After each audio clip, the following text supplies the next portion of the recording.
tada aš dar negalėjau sau leisti patikėti, kad aš galiu dirbti kažką su sportu. Man atrodo, kad šiandien kažkas tokio nevertinamo, neintelektualaus. Tai taip pasirinkau sociologiją ir tikrai nesigailiu iš tikrųjų, nes davė labai stiprų pagrindą. Ir šiai dienai be šito pagrindo, aš manau, aš nebūčiau šitam taške niekaip. Man tai padeda komunikuoti su daug skirtingų žmonių, tiek paprastų žmonių, tiek ir kažkokių ar ne vadovų, CEO, direktorių ir aš nebijau. Puikiausiai tą atsakomybę nešiau, bet nedžiugino. Kaip jinai taip drįsta ir visai su kita kokybė išėjau vesti tų pamokų. Absoliučiai pasikeitė viskas. Kaip aš vedžiau imituodama kažkaip, kas tai yra ir kai aš pradėjau suprasti, kas tai yra. Aš apskritai tokia ir su revoliucionierė savo šeimoje. Keistai gal nuskambės, bet nepraktikuokit jogos. Tai yra didžiulė atsakomybė. Aš galiu apie daug ką kalbėti, apie šaltį, kažkodėl man yra viduj toksai... Daug metų turėjau hormoninių problemų labai sudėtingų, nepagydomų. Tau konkrečiai labai kenkia šaltis. Ai, ten nebegaliu jau darbe, aš nebegaliu, aš nebežinau, ką daryti. Dėl to, kad mes susidūrėm su tuo ne tiek skurdu, kiek tokiu apsileidimu. Atvirai pasakius, man nėra tai labai svarbu. Aš nesupratau, ką aš čia veikiu žemėje. Man tiesiog mane purtė, aš negalėjau išsėdėti, nes atrodo, aš tiesiog gaištu savo laiką, ar ne? Man duotas gyvenimas ir aš per jį nesuprasiu, ką aš čia veikiu. Sveiki, tai antrajame epizode kalbinsiu Aušrą Kuliešienę. Aušra yra sveikatingumo trenerė, edukatorė, kaučerė, Meiram jogos mokytoja, studijos MyFlow įkūrėja, dažna pranešėja Masters of Calm festivalyje, gal tiksliau jau būdavo, ne? Ir kituose renginiuose mentorė, moterų ratų ir stovyklų organizatorė ir vedlė. Tai labas, Aušra. Labas, Ieva. Tai gerai, Aušra, aš tave pristačiau labai daug, ne, įvairių epitetų išgirdai. Kaip tau šis pristatymas? Na, iš tikrųjų, aš toks žmogus, kad gana skirtingai veikiu, bet tuo pačiu toje vienoje srityje, ar ne, sveikatingumas, sveika gyvensena. Tai mano tas veikimas yra nuo tokio asmeninio santykio iki darbo su įmonėms, su organizacijom, su komandom, ar ne, ir netgi dabar studijos koordinavimas. Tai... Jo, turi kažkokią savo mieliausią širdžiai roliai šitų išvardintų? Tikriausiai mano širdį pati brangiausia tai yra jogos vedimas, ar ne, ta veikla pagrindinė, bet tai yra tokia, kaip aš sakau, labiau tarnystė negu veikla kažkokia, už ką aš tikiuosi gauti pinigus, ar ne, tie mainai vyksta, bet realiai tai yra tiesiog ta tautybė, kurią aš turiu skleisti ir tiesiog jaučiu tokią pareigą skleisti, tai nešti klasikinės jogos žinojimą.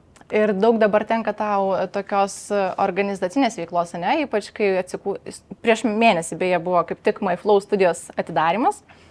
Ir tau dabar ant pečių tenka daug kitokio truputėlį darbo, ne? Kaip tau jisai toks mielas, savas ar nori kuo greičiau? Kad visam tam ruošiausi ir tai yra natūrali, kaip čia šitos srities tasa, kurioje aš irgi labai sąmoningai į tą ėjau, ar ne, labai sąmoningai į sveikatingumo sritį. Ir tai yra natūrali tasa viso to, nenorisi sakyti kažkaip karjeros kelio, bet visos tos veiklos tasa tokia, ar ne, tas užbaigimas, toks apipavidalinimas, tai yra erdvė, ar ne, studija, kur galima ne tik man pačiai vesti užsiėmimus, apie kuriuos dažnai pasakoju, kalbu ir socialinėse medijose ir dalinuosi, bet ir įtraukti kitus žmonės, kurie irgi panašiai gyvena ir kurie nori dalintis. Ir daryti savo renginius, daryti savo užsiėmimus. Ir labai labai džiugu, kad dabar turiu tą progą ir tą galimybę ne tik viena, bet dirbti ir su komanda, ne, kartu labai vieningai. Žiūrėk, aš tikiu, kad tavo dienos labai skirtingos. Gal tu galėtum truputėlį taip apibendrinti. Ką tu veiki, per kiek tu tų sporto studijų klubų dirbi ir kaip atrodo tavo kasdienybė, tavo savaitė? Labai geras klausimas, nes šiaip iš tikrųjų nėra tokios vienos kažkokios pastovios rutinos. Iš principo, tai mano diena prasideda pakankamai anksti. Dabar taip, sakyčiau, žiemą truputėlį vėliau, taip link 7, tai čia yra vėliau, nes šiaip paprastai taip apie 6 kokią tai panašiai prasideda įprastai diena. Bet dabar jau stengiuosi kažkaip leisti tau ir pamiegoti, bet vis tiek ryto rutina prasideda nuo rytinės meditacijos, rytinio kažkokio tai ritualo, ilgesnio, trumpesnio, žiūriu pagal tai, kaip reikia greitai kur būti. Bet šiai dienai tai dažniausiai beveik jau ir visada važiuoju į studiją. O jeigu ne, tai dar prieš tai pakeliui būna vieną treniruotę pravedu su kliente arba susitinku su kažkuo, tai dar mieste pakeliui į studiją. Ir tada atvažiuoju į studiją, dažniausiai čionais jau pravedu užsiėmimą, patvarkau, pasižiūriu viską ir tada grįžtu. Dažniausiai jau vėlai vakare namo. O klausyk, aš jau mačiau dalinaisi, kad iš tikrųjų dabar toks tempas yra jau tavo veiklų, kad stipriai apriboji, ne, susitikimus su draugiam, su kolegom. Jautiesi galbūt net truputėlį ir jau, nežinau, patikslink, pavargimo ar perdegimo ribos, kad truputėlį norisi tiesiog sustoti ir būti, ne? Kada tavo bus poilsio laikas? Ar dabar tiesiog taip ramiai nusiteiki, kad bus labai intensyvus etapas ir tame gyveni ir išgyventi turi? Nu, kaip aš ir minėjau, aš, man atrodo, kažkaip sąmoningai ir kažkiek nesąmoningai aš ruošiausi, kad tai bus, aš žinojau, kad tai bus, tai tas visas pasiruošimas studijos atidarimui jis buvo labai intensyvus. Tai tas intensyviausias laikas truko turbūt apie 2 mėnesius, toks, kur labai labai intensyvu buvo. Tada tas atidarimo laikas ir dabar, ar ne, studija įsivažiuoja, jau vyksta dabar procesas. Dabar gali pasinaudoti procesu ir pareklamuoti savo studiją. Taip, tai...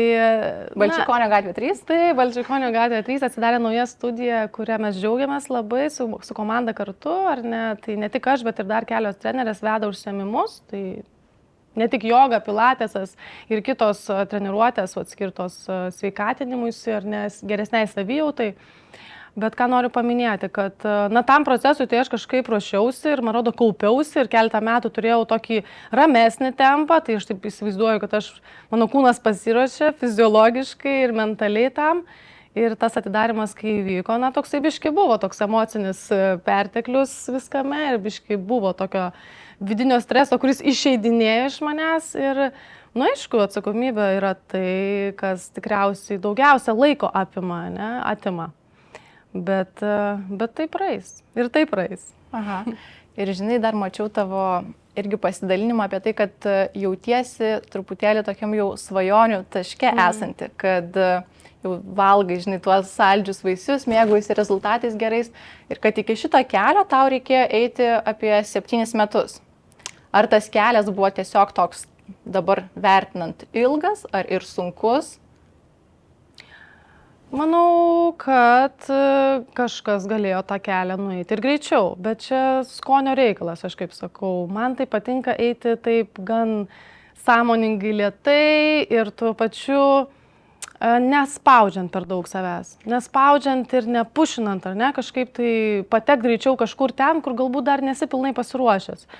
O dabar tokia būsena yra, kad tai yra taip natūralu, kad, aišku, mano dabar psichika biškai pasivys viską ir man atrodo, jau ateina tas laikas, kur galiu atsipalaiduoti kažkiek ir kvėpuoti laisviau, bet tai tokia natūrali tąsa, kad, kiti žmonės gal, kurie nėra tokio, kaip čia, patyrę to tokio išsipildymo vidinio, tokios misijos, ar ne, labai gal sunkiai gali suprasti, ar ne, kas tas ėjimas į tą tikslą, bet kad turėsiu studiją, tai man atrodo, aš senai žinojau. Tik tai kada tai įvyks, turėjo susiklosti tam tikros aplinkybės ir sąlygos. O gali truputėlį nupiešti tą paveikslą, tai kaip tu įsivaizdavai tą savo svajonių jau tašką ir kuo tu čia būtent dabar mėgaujasi, žinai? Aš dar irgi pataisysiu tave kiek, tai nėra kažkoks svajonių taškas, dar bus ką nuveikti ir tikrai turiu dar planų kitų, tai nėra kažkas tais tokio super wow neįtikėtino, tai yra labai apčiuopiama ir taip gana aišku. Bet jo, tai yra malonu, tam tikras, kažkoks vidinė tokia eksportacija, ne, iš tavo vidaus išsiveržia kažkoks dalykas, objektas, naujas kūrinys, produktas ir tu gali juo... Bet žinai, kas man įdomu, kai tu dalinaisi šituo tokio apibūdinimu, žinai, kad jau svajonių gyvenimas, nuotrauka buvo su vaizdu į tolius, kompas priekį ir tu kažkaip ten rašai, kad darbas, kažkaip ten laisvų grafikų, kažkas tokio, žinai, masažinis krėslas, tai tu truputėlį gal plačiau įsivaizdavai, ne? Dabar ne vien tik apie tą studijos atidarimą, galbūt mes kalbam, kiek apskritai viską, ką tu iki šiol pasiekė, kad tu jau pakankamai taip didžiuojasi ir mėgaujasi tuo, kur esi.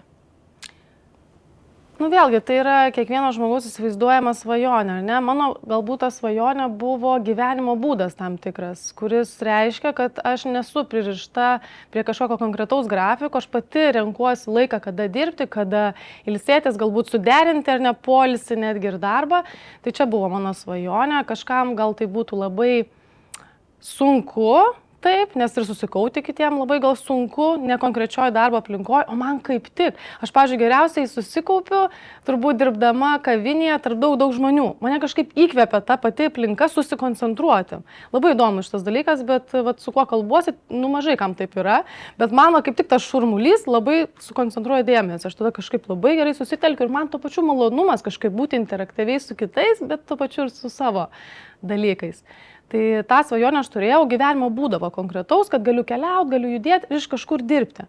Tai dabar, aišku, gal ne visai tai bus ateinančius metus, nes reiks būti naujoje besikūrenčioje erdvėje, bet tas faktas, kad kažkada aš įsivaizduoju, jog ar ne keliauju ir koordinuoju iš ten visą veiklą, kuri vyksta čia, tai taip, ir manau, kad tai bus ir ganėtinai greitai. O žiūrėk, grįžtam prie tavo ištakų. Kaip viskas prasidėjo. Tu žinau, kad ir mokykloje jau buvai pakankamai sportiška, tau viskas gerai sekėsi, bet visgi pasirinkai studijuoti sociologiją, ne? Kaip tas atsitiko? Tau tiesiog tai buvo nesieji, kitaip tariant, dar savo gyvenimo kažkaip, žinai, su sportu, su sveikatingumu. Tada aš dar negalėjau sau leisti patikėti, kad aš galiu dirbti kažką su sportu. Man atrodo, kad šiandien kažkas tokio nevertinamo, neįvertinto, labai neintelektualaus, tokio, aš apie tai galvodavau, kad tai negali būti rimtas darbas, iš kurio iš manęs gal tikisi šeima, ten draugai ir galvoju, kokios artimos mintis. Jo, aš tiesiog neleidau sau net patikėti, nors aš visada labai buvau orientuota į sportą, visada būdavau pirma ten klasėje, eidavau ar ne į treniruotes, kur ten bėgdavau ar ne kažkokias distancijas, ar ne maniežą lankiau. Ir aš tokia vidutinė buvau, jeigu taip mane ištraukus iš mokyklos ir nuvedus į kažkokias sporto treniruotes arba varžybas, aš tokia būdavau ant 8 visą laiką. Ir gal tas 8 mane pastumėjo mąstyti, kad, na gerai, tau patinka sportas, tau patinka sportuoti, ar tu tai nori daryti profesionaliai, nes man jau tada trenerė sakė, sako, tu galėtum daugiau, bet tu tarsi nenori kažkaip, save pristabdai. Ir aš tada save pagavau, kad, na, iš tikrųjų, jeigu sportuoti profesionaliai, tai reiškia jau tai tampa darbas. O man sportas toks buvo malonumas, toks džiaugsmas judėti, aš tiesiog pasikraudavau, man smagu varžytis būdavo, bet kad ten būtinai laimėt, atiduoti visas jėgas, man nebuvo visai tai. Ir tada, žodžiu, aš kažkaip tai, turėjau rinktis tą specialybę ir kadangi aš tokia gal gana komunikabili, man buvo įdomu, ar ne, kokios tendencijos yra pasaulyje, visuomenėje, Lietuvoje. Ir man atrodo, aš tiesiog su vienu žmogum pasikalbėjau, kuris buvo baigęs sociologiją ir mane kažkaip labai įkvėpė, kad sako, tiesiog tai yra labai platus profilis, iš ko tu galėsi vėliau rinktis tam tikrą kryptį ir ten jau darbuotis. Tai taip pasirinkau sociologiją ir tikrai nesigailiu, iš tikrųjų, nes davė labai stiprų pagrindą ir šiai dienai be šito pagrindo, aš manau, aš nebūčiau šitam taške niekaip. Nes susikūriau labai stiprų tokį intelektualinį pagrindą visam tam ir man tai padeda komunikuoti su daug skirtingų žmonių, tiek paprastų žmonių, tiek ir kažkokių ar ne vadovų, CEO, direktorių ir aš nebijau bendrauti su jais. Man su jais labai įdomu ir aš randu tą bendrą kalbą. Bet tavo darbai nebuvo su to susiję, ne? Su šitą sritim? Su sociologija aš dirbau 7-8 beveik metus rinkos tyrimuose. Taip, aš važinėdavau įmonės, bendradavau su tokiais žmonėm ar ne, vadovais. Ir pavykdavo ir puikiausiai tą atsakomybę nešiau, bet nedžiugino. Nedžiugina širdį kažkas, tai verkė toliau, nes visada jaučiau, kad kažką turiu daryti su sveikatingumu ir su sportu. Šiaip konkrečiai su sportu aš tada galvodavau. Dar sveikatingumas kažkaip tas žodis nebuvo toks gajus, kiek jis dabar yra. Ir nuo ko tada viskas prasidėjo? Kas tave įkvėpė tam lūžiui? Joga įkvėpė. Aš lankiau jogą. Aha, tai joga irgi tada man iš karto įdomu, nes tu taip man gražiai labai, žinai, derini tuos įvairius fizinio aktyvumo būdus. Ta prasme, ir sporto salėje tave gali pamatyti, žinai, ir su treniruokliais, ir joga. Bėgioji? Ne, bėgiot nustojau. dėl konkrečių priežasčių. Ar tu jogą atradai kaip pradžiai, kaip tą fizinio aktyvumo formą, žinai, ar tu tik tais dvasinė praktika, kas tikriausiai labai retai yra, kad nuo to pradėtų, ar iškart kaip visumą? Aš tada lankiau sporto klubą ir jo, ten atsimenu ir salėje vaikščiodavau ir užmačiau, kad yra grupinės jogos pamokos, man atrodo, aš ten atėjau. Aš labai greit iš tikrųjų suradau Mairam jogą ir savo Mairam jogos mokytoją tada, tais laikais, labai greitai. Aš kažkur ten kažką lyg buvau pabandžius, bet niekada net neužskaitydavau to kaip joga, kažkokie tai ten tempimai mankšta. Nu, žodžiu, aš tada įžengiau konkrečiai į Mairam jogos pamoką ir tokį patyriau kažkokį sukrėtimą tokį vidinį jau nuo pat to pirmo karto, nes buvo man taip nuostabu ir neįprasta, kad tokioj statiškoj, kietoj gana aplinkoj, impulse čia viskas vyko, yra kažkas tokio dvasingo, bet aš tuo metu dar ir nesupratau, kas čia vyksta realiai, bet aš matydavau tos smilkalus. Salėje, kur atrodo, iš kur ten tie smilkalai. Žvakutę pasidėdavo mokytoja, kažką jinai ten sanskrito kalba sakydavo ir man tokia nuostaba ir taip neįtikėtina, kaip jinai taip drįsta. Atrodo, nes tam aplinka nėra pritaikyta. Aš įsivaizduodavau, kad tokia joga turi vykti kažkur ten rūsiuose, kažkokiose ypatingose erdvėse. Ir aš matydavau, jinai ten kažką daro, kaip jinai laikydavo tvarką, kaip jinai, žodžiu, kažkaip sudarydavo tokį įspūdį, kad reikia gerbti tai, kas čia vyksta. Ir aš dar tada nesuprasdavau, nežinojau, nei kas ta joga yra, nei apie ką iš viso, ir tuo labiau, kad aš būsiu mokytoja ir dar, žodžiu, ta prasme, net sunku buvo tada man apie tai galvoti. Bet kažkaip ten būdama, aš ateidavau tokiam restartui. Grinam restartui ir atsistatymui. Aš tada šalia sportuodavau ir dar ateidavau į jogą. Vieną kartą, pradėjau 2 kartus lankyti per savaitę, pradėjau 3 kartus. Net buvo laikas, kai 4 kartus per savaitę eidavau pas tą pačią mokytoją, o ten sunkios praktikos po 2 valandas būdavo. Aš tenais ir tų atsispaudimų tiek nepadarydavau, kiek ten reikėdavo.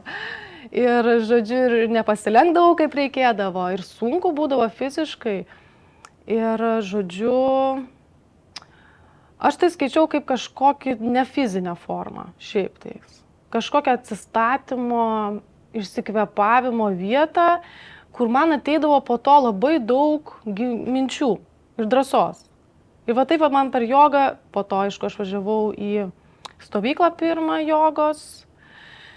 Ir tada kažkas tai lūžo viduj, tiesiog supratau, kad viskas, Aušra, tu pakankamai jauna, tikrai tau nėra toks laikas, man 26 gal metai panašiai buvo ir tai nėra kažkas, kad tau dabar privaloma tęsti savo kažkaip darbą ar ne karjerą tokią, kokią tu turi, tu gali kažką keisti ir tau gali patikti tavo gyvenimas.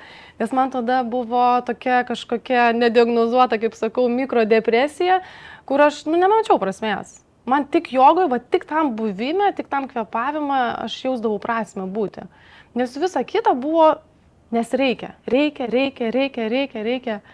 Ir va ten man kažkas atsirakino ir aš supratau, kad aš galiu keisti. Kad aš, nieko čia ne per vėlai, aš galiu keisti, aš galiu susirasti savo sritį. Bet buvo iš pradžių baisu, ne? Ir siaubingai baisu. Tas momentas, kai kažką jautiesi pasirinkęs ir atrodo, kad turi tęsti, ne? Taip, nes man sekėsi karjera, aš daug pinigų uždirbdavau ir, žodžiu, dar susitokiau tuo metu ir, žodžiu, visi lūkesčiai tokie atrodo, kad tu čia turi tęsti, daryti tai, ką tu darai, bet tu jauti, kad tiesiog tu miršti viduje. Aš sėdėdavau prie to kompiuterio, dar pakeičiau pareigas, atsimenu, net su Human Resources pradėjau dirbti su ištekliais žmogiškaisiais, nes galvojau, gal man kažkaip dar liksiu gal tam normaliam gyvenime, bandžiau prisitaikyti, bet 4 gal mėnesį praėjo, tiesiog, negaliu ateiti. O gali dabar įvardinti, ko labiausiai tau trūko, ar kažkokio gylio, ar tau tiesiog tas gyvenimo būdas kažkaip nelipo? Tas gyvenimo būdas iš tikrųjų, nes aš viduje kažkur žinojau, kad man reikia judėti ir man daug judėti reikia. Aš neturiu būti statiškai visą laiką ant kėdės. O vis tiek darbo vietoje, taip ir gaunasi. Aš ten keliaudavau po Lietuvą šiek tiek, bet irgi keliauju mašiną, važiuoji, susitinki žmonėms, smagumą, patinka, kai susitikimai būdavo. Bet vis tiek pagrindė didžioji 70% dalis darbo tai yra sėdėjimas prie stalo ir ruošimas tų prezentacijų, arba analizavimas, arba ten skambučiai, arba ten pardavimai. Tai ta pradžia tokia, kad tu pasibaigi kažkokius jogos kursus ir tikriausiai tada iškart paraleliai ėjo, ar net nuo jogos? Visai ne taip iš tikrųjų buvo. Aš net nemaniau, kad aš būsiu jogos mokytoja iš viso. Man tai buvo tokia veikla, kuri mane atstatė ir kažkaip pastumėjo daryti tuos veiksmus, ar ne? O veiksmai tai buvo tokie, kad aš sėdau, atsimenu, tada stovyklos metu buvo gana tokia aplinka, kur galėjau pamastyti apie savo gyvenimą ir aš sėdau ir galvoju, gerai, ką tu iš tikrųjų nori daryti?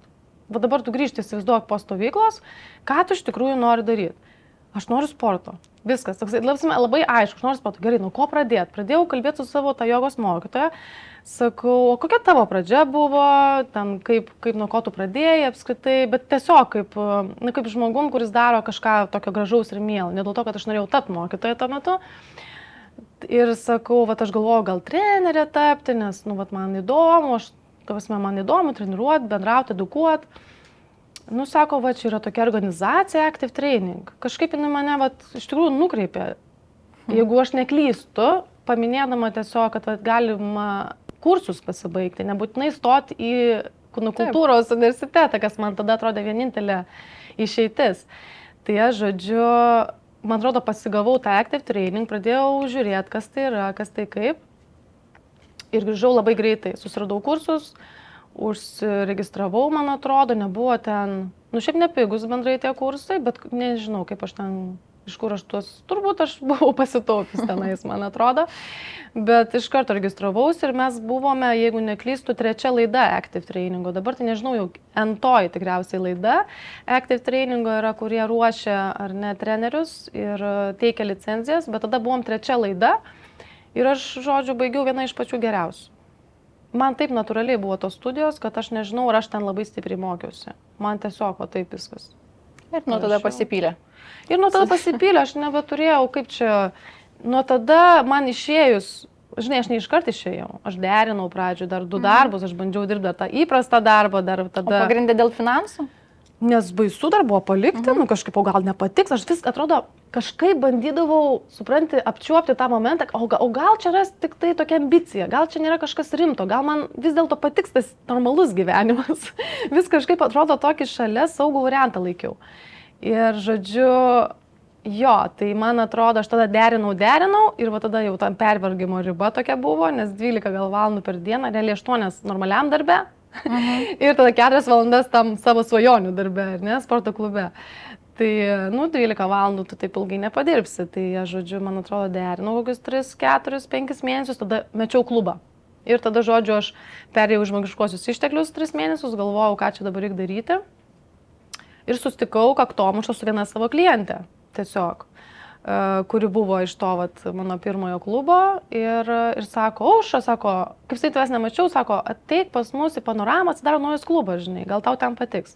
Ir viskas, aš ten nuėjau ir taip niekada ir nebeišėjau ir tada aš jau išėjau pilnai, aš tada pilnai išėjau jau iš darbo.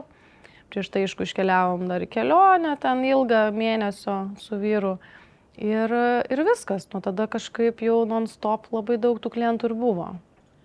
O dabar, kalbant apie konkrečiai tavo jogos kelionę nuo tos pačios pradžios iki dabar, ar tu galėtum išskirti kokie yra jogos dėka atradimai ir virsmai vyksta? Ir ar jie daugiau tokie vidiniai ar išoriniai? Aš mačiau irgi dalinaisi apie tai, kad tiesiog paskutiniu metu buvo tau gan intensyviai tos studijos, ne jogos, ir tu ten atlieki asanas, kur sakai, gyvenime nesitikėjau tokių atlikti, tai čia tokie labiau išoriniai. Taip, tai čia tokie išoriniai dalykai. Čia kaip pasiekmė, asana, tai realiai pasiekmė yra būsenos, iš tikrųjų kažkokios vidinės, tu teisi. Su joga tai kelionė mano prasidėjo truputį gal, bet panašiai kaip aš tapau trenerė, jau pradėjau dirbti klube, man atrodo.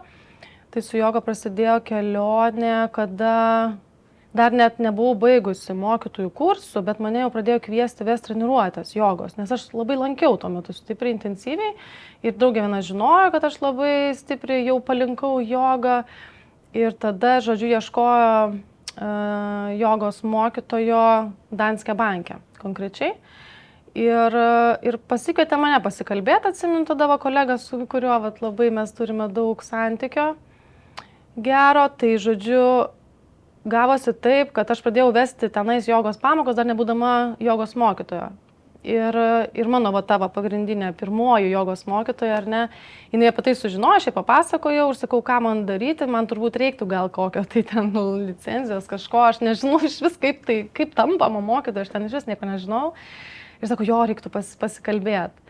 Tai tada, žodžiu, nuvedė mane pas Mairam pirmą kartą ir aš pasakiau, sako, aha, nelabai gerai, bet va čia tada eksternų tokių pasibaig čia va pas savo mokytoją, tokią sutrumpintą seką, lengvai vadinę galėsi vesti, o po to būtinai užsirašai pas jau rimtai mokytojų kursus, kurie kaip tik rudenį bus. Tai man ten beliko palaukti gal kokius 3-4 mėnesius, man atrodo, ir aš pasibaigiau. Ir visai su kita kokybė iš tikrųjų išėjau vesti tų pamokų. Absoliučiai pasikeitė viskas. Ta prasme, kaip aš vedžiau imituodama kažkaip, kas tai yra. Ir kai aš pradėjau suprasti, kas tai yra. Kaip sakau, pradėjau, nes iš tikrųjų ta kelionė, jinai yra tokia amžina į jogą. Tu negali kažkada iki galo žinoti, kas tai yra, iki kol tu nesi pilnai, ar ne? Jau pasiekęs, save realizavęs. Tai žodžiu, aš pradėjau vesti, pradėjau pačios praktiką gilėti labai stipriai, intensyviai ir su joga toks kažkoks atsitinka dalykas, kad tu pradedi daug sąmoningiau rinktis viską savo gyvenime. Pradedi suprasti, kas tau trukdo apskritai, kokios baimės yra tavyje, pradedi girdėti visokius triukšmą balsų savo galvoje. Pradedi tiesiog daug geriau save jausti, aplinką geriau jausti, dorybės tavyje stiprėja, ar ne, tos ydos lengviau pasišalina, kažkokios įpročiai daug lengviau pasišalina. Buvo kažkoks laikas mano gyvenime, kur aš gerai atsimenu, Aušra, dabar sugalvo, kokį norėtum naują įprotį instaliuotis, arba kokio nori atsisakyti, nes, jaučiau, kad aš galiu bet ką. Ta prasme, kad man nėra jokios baimės, nežinau, ten nebegert kavos, atsisakyti mėsos, atsisakyti kažko. Ir aš taip eksperimentavau, daug ką išmečiau už savo gyvenimą tiesiog kaip, iški viską galiu. Toks buvo ekstremalus gana laikas tuo metu, nes tiesiog pajaučiau, wow, kiek daug drąsos ir erdvės atsidaro, kai tu tiesiog pradedi sąmoningai rinktis, ko tu nori, o ko tu nenori, ką tu nori atsisakyti, paleisti.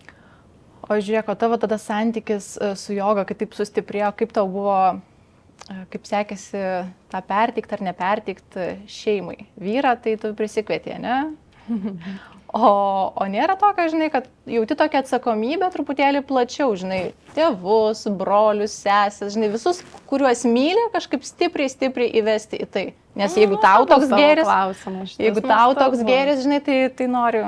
Tai taip visada su viskuo yra. Aš apskritai tokia ir su revoliucionierė savo šeimoje ir daug ką bandydavau ir bandau ir dabar gal jau mažiau įvedinėti. Ypatingai tuo, ko tu gyveni, įstringai įsitraukęs, tu visą laiką nori kitus įtraukti. Tai pavyksta tau?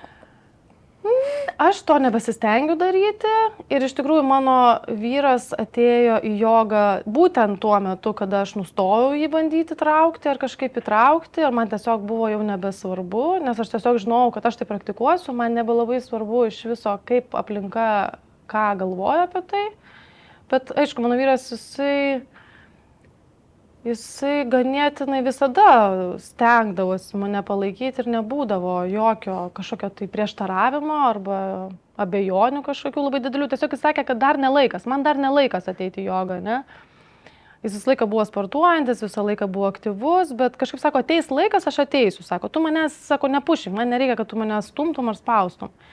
Ir tiesiog kažkoks buvo toks klikas, kur aš irgi viduje sakiau, kad ne, man viskas gerai, man nesvarbu, ar jis bus ar nebus, ar šeima, nežinau, prisijungs, neprisijungs, aš tai žinau, kad aš praktikuoju, nes man to reikia pirmiausia. Kitiem tai nereikia. Aš ir dabar sakau, iš tikrųjų, toks keistai gal nuskambės, bet nepraktikuokit jogos. Ta prasme, tai yra didžiulė atsakomybė. Jeigu nesat pilnai pasiruošę, kaip čia, praktikai. Atvirkštinė psichologija gal labai gerai. Jo, jeigu nepasiruošę praktikai, tai tik žalos pridarysit realiai, nes jeigu žmogus ne iš tos intencijos, o nori, pavyzdžiui, gražaus kūno ten, pasididžiuoti, kad asana kažką daro, tai žalojančiai veikia realiai žmogų. O jeigu ateina klientai tavo, tarkim, ir tu pajauti, kad būtent su tokiom intencijom ateina, ką tu sakai? Ir ar šiaip būna taip? Būna, aišku, ateina lankstumui, tai normalu, šiaip pradžioje vis tiek daugiau ateina sveikatingumui, lankstumui. Nepaima toks pyktis, žinai, ne tą aš čia, ne tokią žinią skleidžiu. šitą tai dažnai pereidinėjau savo viduje, kad nebandyt kažkaip iš karto daug visko duoti. Labai stengiuosi daug neduoti iš tikrųjų iš karto, o tiesiog priimti kaip yra. Žmogus atėjo pasibandyti, žmogus atėjo prisiliesti, žmogus atėjo patirti, ar ne? Jis gal dar nepasiruošęs pilnai visko, ne? Aš būna paklausiu, jūs klauskit, sakau, viskas, kas įdomu, žinai. Jeigu kažkokių yra minčių, klauskit tiesiog. Tai man geriausiai, kai užduoda klausimus, bet aišku, duodu tam tikrų užuominų, ar ne, apie ką tai yra. Visą laiką, kad stengiuosi formuoti, kas yra joga, ar ne, ir klausiu, kas su kuo jums siejasi joga, ar ne. Klasikinė joga, kad teigia, ar ne, kad joga yra mūsų vilnijančių sąmonės būklių nurimdymas, ar ne. Tai stengiuosi tokį perduoti supratimą po truputėlį, kad tai yra daugiau psichika mūsų veikianti veikla. Žiūrėk, iš karto noriu prieiti prie praktika. Tavo ir šalčio santykio. Irgi jau. Staigiai peršokom į šaltį. Staigiai peršokom, nes, žinai, susiję viskas, nes mada yra, žinai.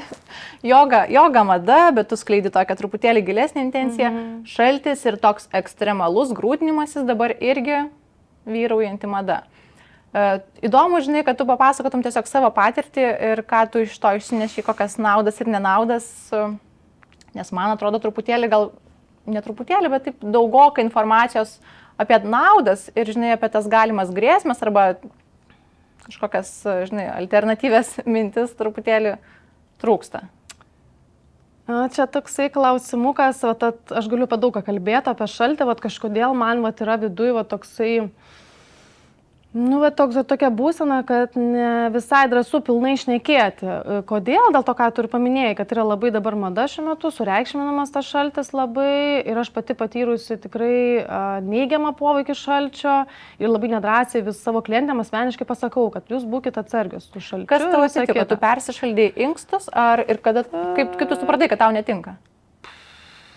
Aš daug metų turėjau hormoninių problemų labai sudėtingų, nepagydomų, kaip gydytojai teigia, kad tai yra visiškai nepataisomas dalykas.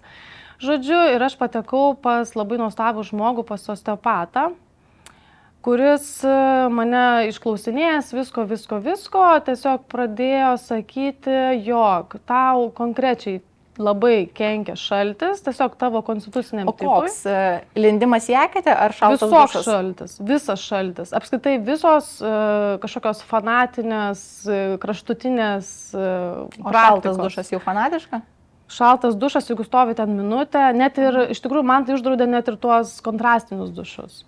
Dėl to, kad jie irgi labai stipriai išbalansuoja, ypatingai moterišką hormonų sistemą, ko aš iš principo labai ilgai dar nepripažinau ir stengiausi kažkaip apsimesti, kad to nėra, kad aš taip nedarau, nors aš taip dariau ir aš mėgdavau pasišaldyti ir mėgdavau anksti labai maudytis į ežerus. Apsimesti prieš ką?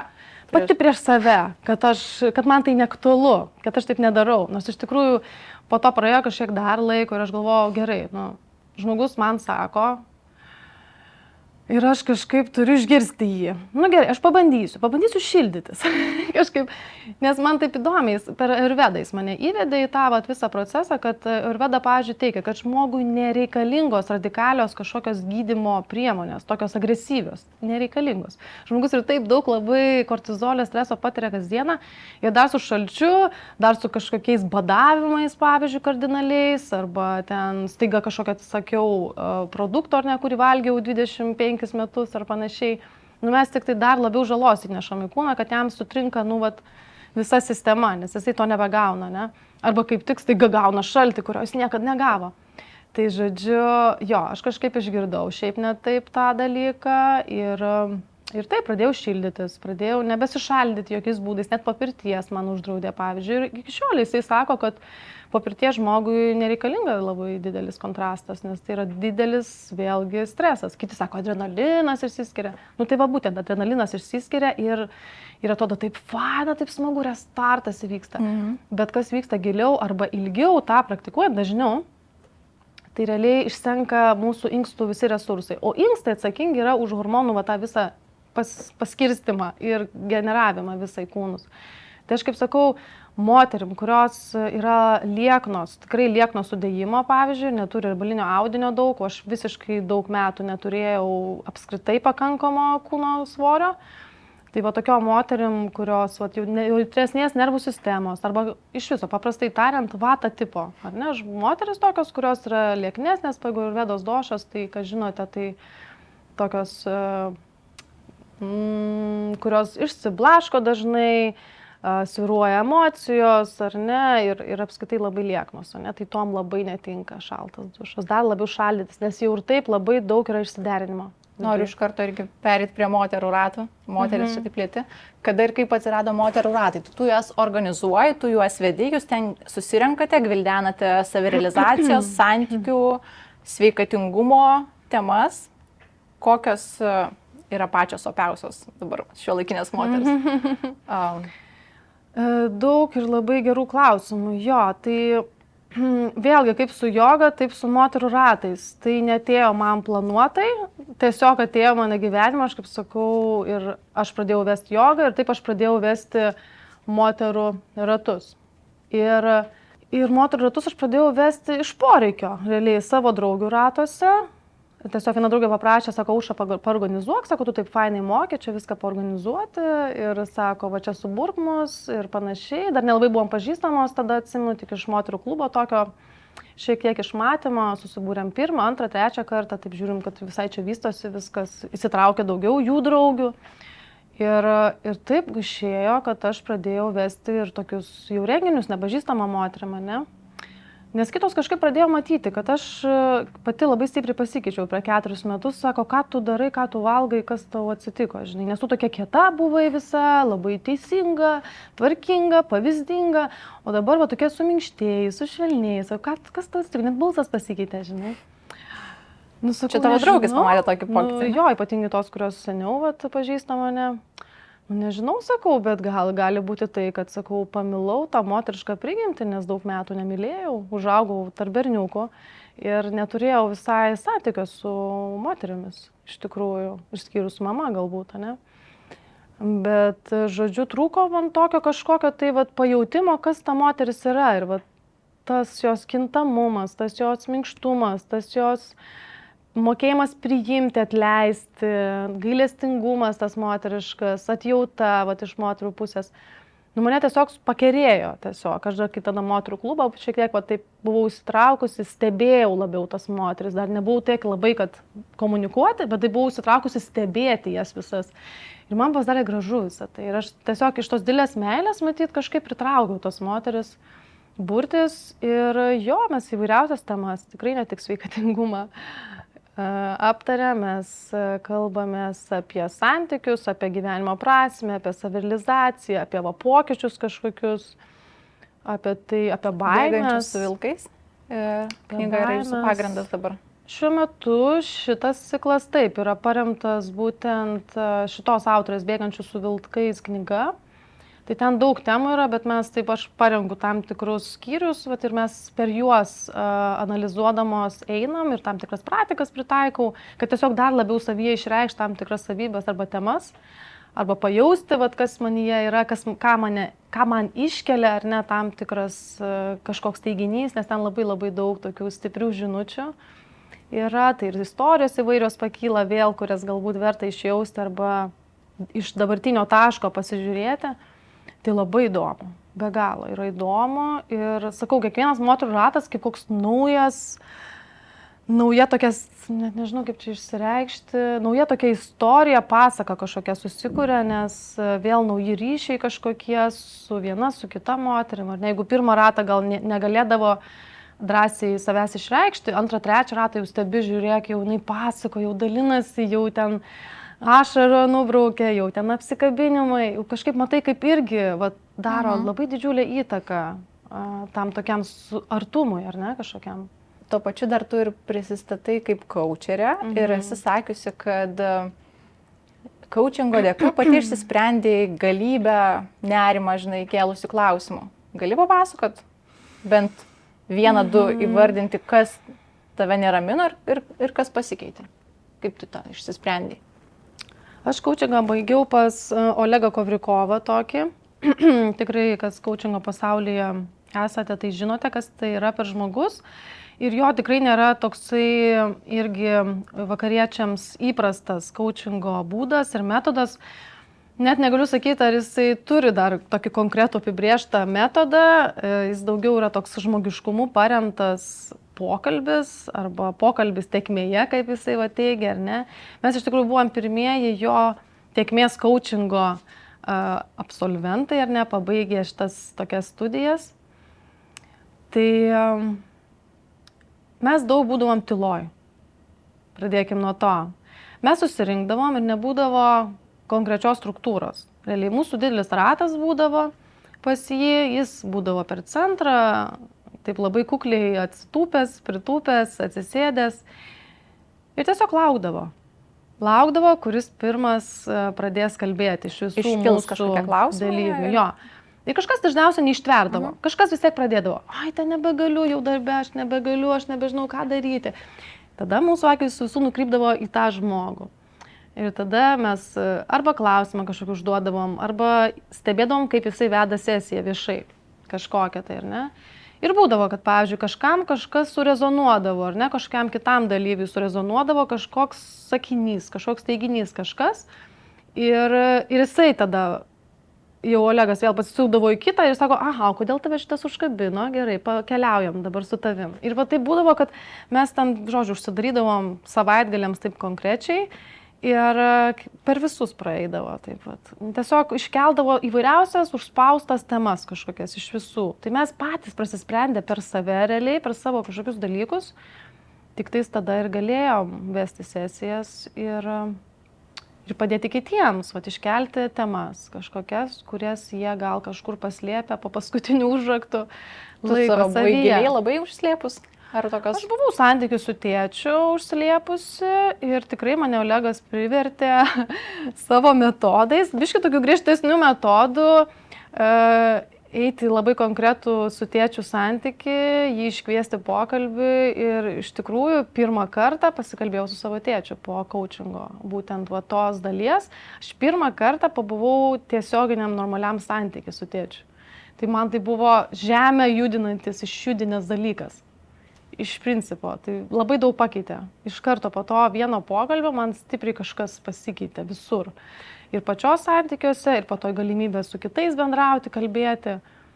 Tai aš už tai būsiu visą laiką Olegui dėkinga iš tikrųjų, nes to reikėjo, labai reikėjo. Labai įdomu. Ir labai gera girdėti tokius tikrus labai pokyčius. Ir dabar tą coachingą aš vedu individualiai, ne taip aktyviai gal, atsiprašau, kaip norėtųsi, bet vedu aš jį integruoju per moterų ratus. Iš principo, aš tikrai tą išsiugdžiau tokią savybę klausti ir stebėti ir labai greit apčiuopti ir atpažinti, kur kažką bando išvengti, kažkokiu tai vengia temų, kur ko iš tikrųjų norėtų, bet savo neleidžia. Tokius labai būna greit apčiuopiu ir tada klausiu, kol atsirakina kažkas. Ir tikrai gražiai moteris atsiliepia po šių ratų tokių, nors ir kartais nepatogių, tikrai būna temų. Kaip jums sekėsi Indijoje? Aš, vis noriu paklausti ir matau, laikas bėga ir galvoju, net jeigu per šitą pokalbį nepaklausiu jūsų apie Indiją, tai nuplauks visiškai. Tu visų pirma važiavai į Indiją visiškai ne dėl jogos. Pirmą kartą tai su joga, antrą kartą ne. Savanoriaut važiavai? Taip.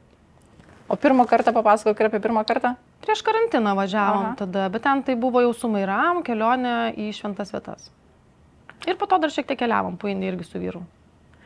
O lygiai prieš metus buvai porą mėnesių, išvykus į Indiją kartu su vyru. Atsimenu, kad labai dalinaisi, taip labai jau, excited tokia, kaip išlaukiai to laiko, kad galėtum su vyru keliauti į Indiją. Jo, čia tai tikrai šitas geras irgi pastebėjimas, nes kažkada neįsivaizdavau, kad jis sutiktų. Tu iš pradžių taip dalinaisi, neatskleidus apie ką tu kalbi ir taip maždaug apie tą laukimą.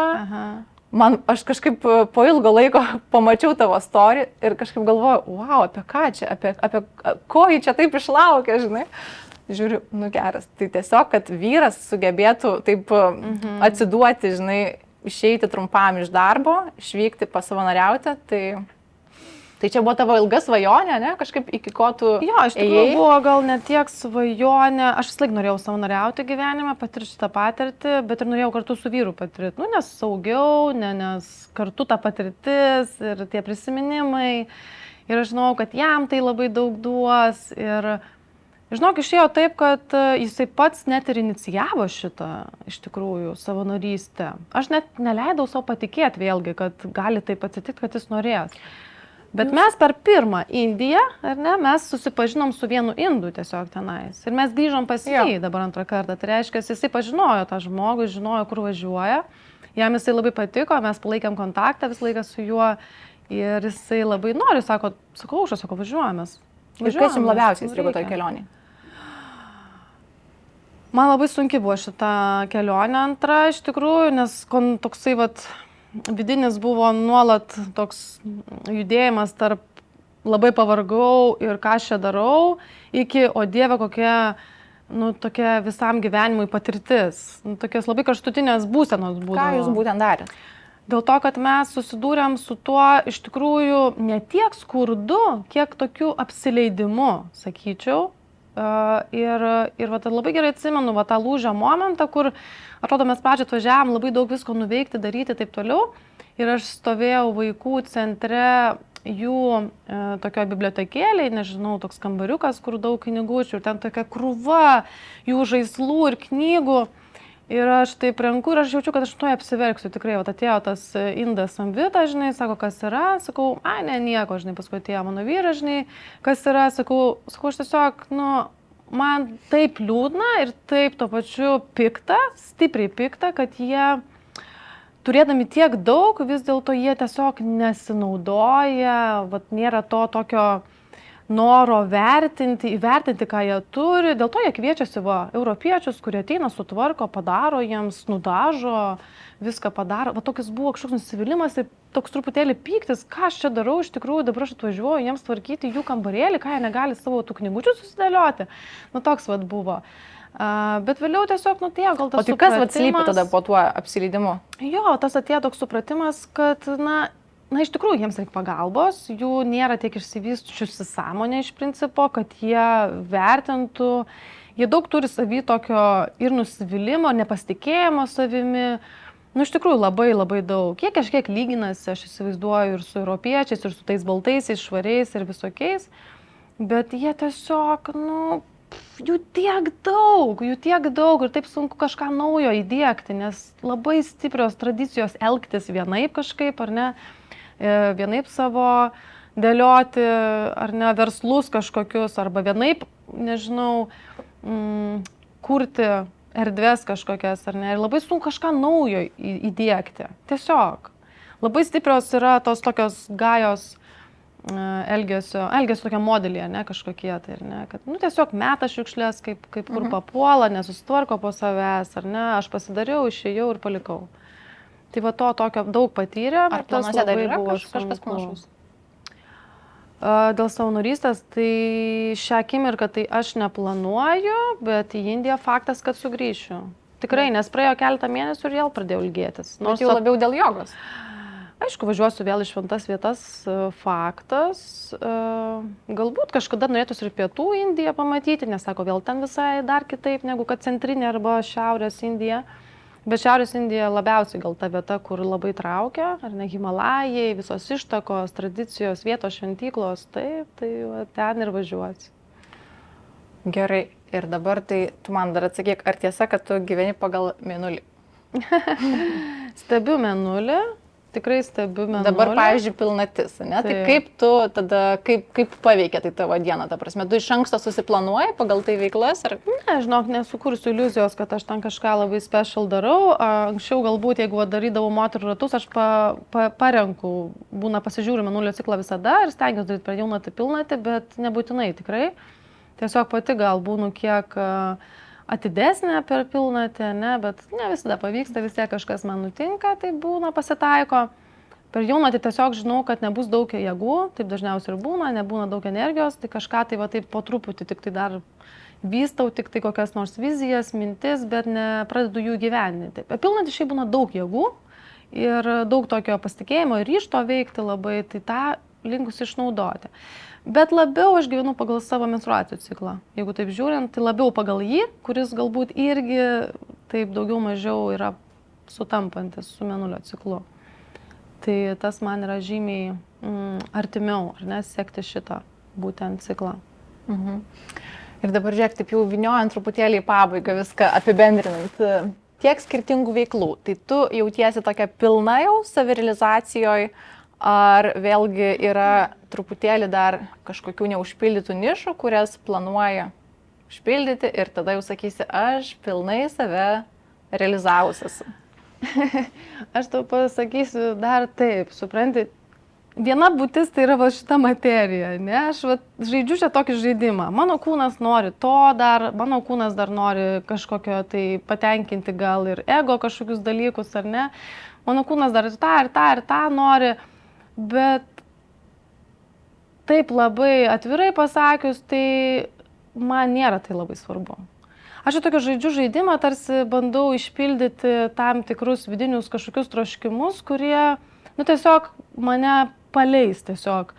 Aš išpildama tos troškimus, aš tampu ramesnė pati iš savęs, nes aš įgyvendinu kažką, ko mane čia ir atvedė matyti šitą žemę visata, ar kūrėjas, ar kažkas, ar ne? Aš išpildu troškimus, tampu ramesnė, bet tikslas tai mano yra vienintelis.